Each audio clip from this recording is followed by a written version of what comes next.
Yes, I'd just like to say that we have been very proactive with this, with our reports, by having these monthly COVID operational updates. It's definitely served as a segue and also a foundation to help us with expending those funds that we're about to receive, the American Rescue Plan.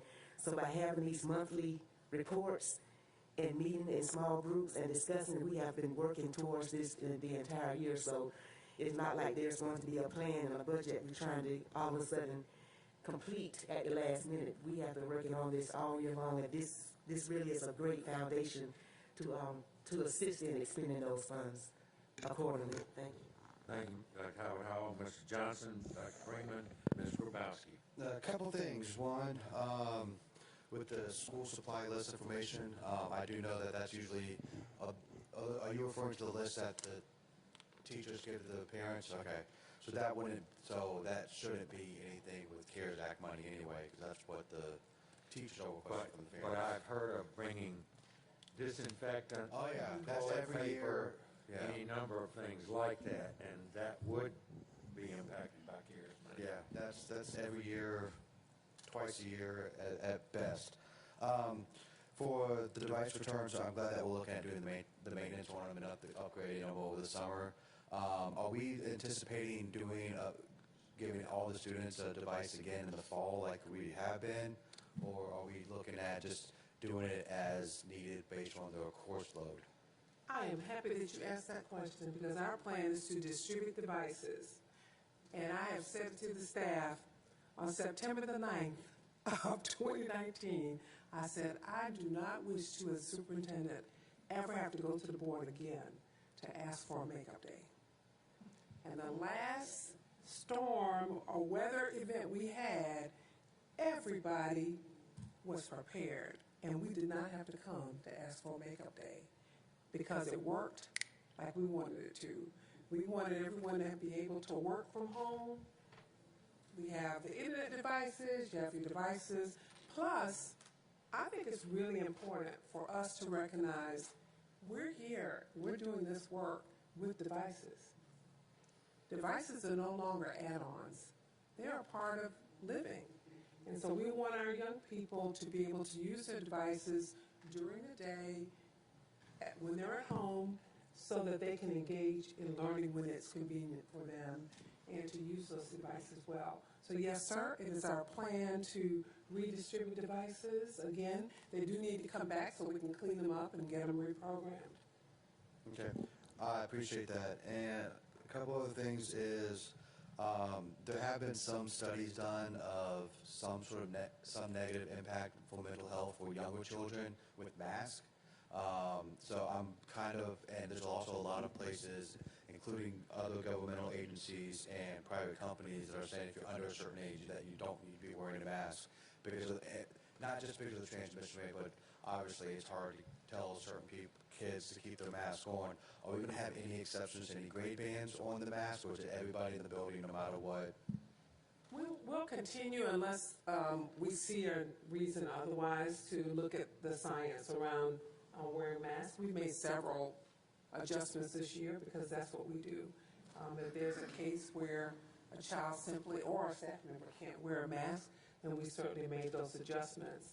I expect all entities, including airlines, to all look at how we manage face coverings for young people, and so we'll keep up with that. But I will just tell you that the young people have done well. I think sometimes it's more the adults who have a problem with it. But the young people, and I have an opportunity every week to visit a class, sometimes online, most times online. They are sitting with their mask, and they will tell another person that they need to pull their mask up over their nose and mouth. And they will tell you, first graders will tell you, to take off your mask when you're eating. That's when you can take your mask off. And just my last question, and it's about the dress code. I know you said we're going to keep it go back to what it was pre-COVID. And I know we talk about this basically this time every single year, even pandemic or no pandemic. I still would like to see, what I would like to see is what the numbers were, because I know one of the things that's always talked about is discipline when it comes to the uniform aspect of it. I would like to be very interested to see about percentage-wise the number of infractions within discipline that we've had this year compared to pre-COVID years, and see if that actually did have any sort of, if there's any connection there with or without the uniforms. Okay. Because that is definitely one of the instances that has been very thrown out there very much for the pro-uniform people. Well, I don't know if we collected data. We collected data definitely on infractions, but I can't say that anyone would be able to draw a conclusion about the number of infractions this year, and whether they were related to uniforms or not. I do know that the secondary principals have been meeting and talking about their views on the uniforms and enforcement and how challenging that can be. We have had a conversation here every year about seniors, and also some with our student groups every year. The students have expressed a concern about uniforms, but they've also given us some things that they would agree to do if they didn't have uniforms. So there is a formal proposal. I will certainly entertain that and then bring any recommendations to you regarding that. But the overwhelming majority of persons we've dealt with have said they would like to see us return with uniforms because it indicates a return to a formal structure. We do have a few who say they would not like to see uniforms, both students and parents and staff, but the overwhelming majority that we've heard from have indicated that they would like to see us keep that in place. Dr. Brinkman and then Ms. Grabowski. Dr. Levette, I'd just like to ask for you to speak a little bit on how we are handling students that are currently enrolled in a specialty program that may be held back due to their grades. There have been some rumors in social media. I've gotten some emails and just trying to get a definitive answer from the district on how we will handle, say, a ninth grader who was not successful at Savannah Arts. Will they return to Savannah Arts as a ninth grader next year? Thank you, Dr. Brinkman. I think it's a really important point. One of the guiding principles of all the work that we've done this year in our planning for the fall indicates that we are looking for student stability. We're looking for stability. I do not think as a professional educator that it's wise for me to say, oh, you had a bad year last year in a pandemic, so I'm going to kick you out this year. I think that's unfeeling. I think it's inappropriate. I don't think it's child-centered. So we've been talking with principals, and especially principals of our special schools, to say, this is the time to practice compassion and to do what we do as educators, and that is to look at the individual situation. It is not my expectation that because a child had a bad year last year, that we're going to remove them from a program. Our job should be to provide them the kind of support that allows them to remain stable or to get stable. Under regular circumstances, we're expecting them with good support to be able to move or to improve. That is my expectation. So we are not, and somebody can time code it, we are not going to move students out of a program because they had a bad year this year. This year, we really should be doing what we know is right for children, and that is trying to work with them. It also gives me the opportunity also to speak to the parents who have come before you and written you repeatedly about us changing the teachers' grades or having the teachers' grades dropped. There's a state code that does not allow us to do that. We have explained that to those parents. What we have found works is if there are extenuating circumstances, if that parent works with the teacher and the principal, they are more than likely going to find a peaceable solution. But it is frankly against the law for us to take that kind of position. And I have found in the past 2 weeks, up to and including yesterday, an opportunity for parents and teachers and principals to talk.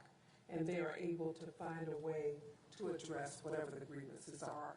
I also gave you information on the allegation that Hope would be impacted negatively, and what we have found, which I'm happy we did the research, was that no, actually the Hope numbers went up in those situations that were cited.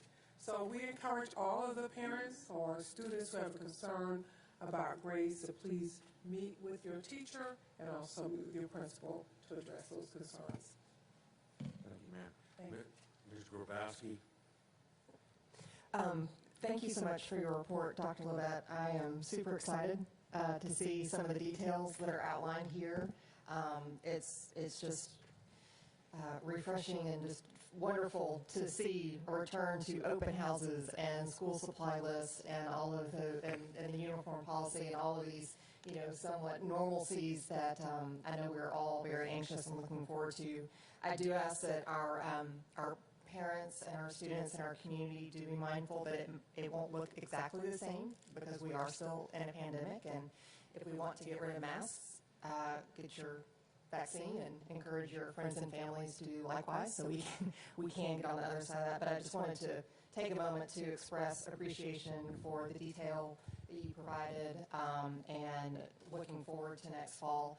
And one other comment, or two quick comments, going back to your good news report, was one on the Handle with Care. That is such an important coalition, if I can use that word, that really recognizes the importance of that children are not little adults, and that we do have to recognize that it does take a community to meet their needs as a whole child, and that really holistic approach. So I really appreciate that partnership.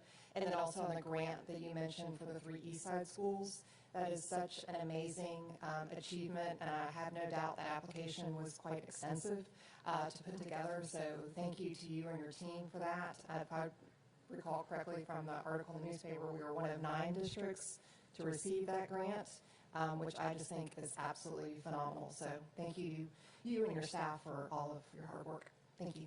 Thank you. Thank you. The staff has definitely earned the kudos for the work. While we meet often, planning for next school year didn't start yesterday. It started actually when we started this school year, because our intention has always been to have our students in place. And we appreciate your patience. It is not always clear to you what we are doing, but we also recognize that it's not going to be clear to you always, but we do hope that the public has a clear understanding. There's still lots of things we didn't talk about today in terms of preparing for next year, but each time we meet, we'll provide that information. If you have additional questions, then please make sure that I get those questions so that we can provide the information that you need.